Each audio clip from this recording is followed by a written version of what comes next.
All right. Um, Sorry that I sound terrible. I came down with a cold a couple days ago. I was hoping that I would be better by now, but you guys need to be able to have access to this, so we're gonna do it with my snotty nose. All right, so here is our data that I collected doing the enzyme activity data. Again, this was one of those ones where we had to compare colors, and so it was really kind of tricky to show it on camera, but we have the data here. So this is a little bit of a quantitative data, so we got an estimate of the glucose concentration. And we're showing the glucose concentration as using the units milligram per deciliter. A deciliter is 1/10 of a liter. So for every 1/10 of a liter, we'll have this many milligrams of glucose. All right, so we're going to look at this one. I'm going to show you how to do the line graph, and then you guys are going to use these data here to build the bar graph. All right, but first, let me show you how to do the line graph. So first of all, always, whenever you're accessing a Google document, you're either going to make a copy or you're going to download an Excel version. You could do a CSV if you wanted, but okay, but always either make a copy or download. All right, so once we got that, if we're working in Google Docs or the Google Sheets, I'm just going to select all of the data that I want to be on the graph. I want my time to be my x-axis. The y-axis is going to be the glucose concentration. I'm actually going to have two lines, one for my positive control and one for my negative control. Okay, so once I have that selected, I can come up to my Insert tab, and I'm going to come down and look at my chart. Okay, now this is giving me a column chart. That's not what I want. So I'm making sure that I have my chart editor window open. I have my setup tab selected, and I can change the type of the chart. And we can look at all these various kinds, but that's not what I want either. What I want is this line graph to show me how the concentration changed over time.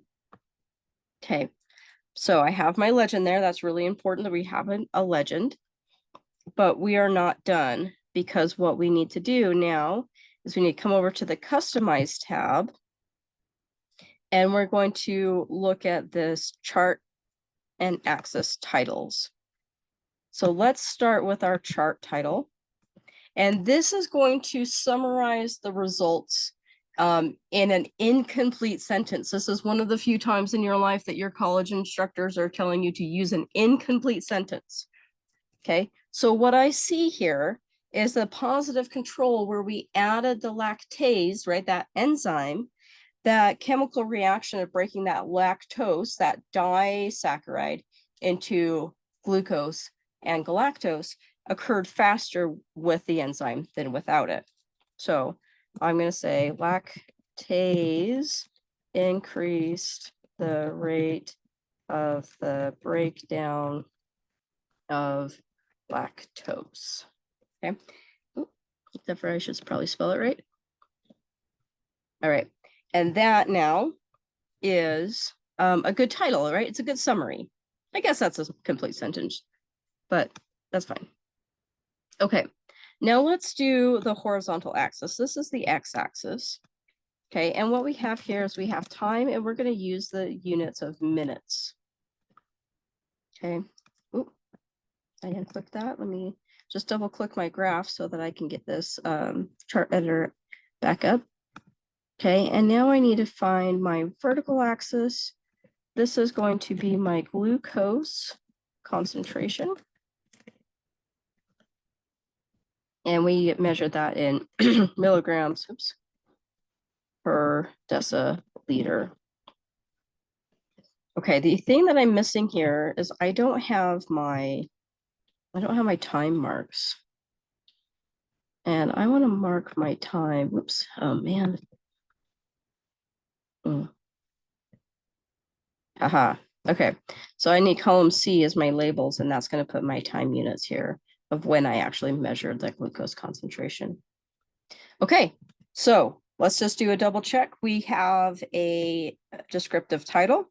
We have a legend.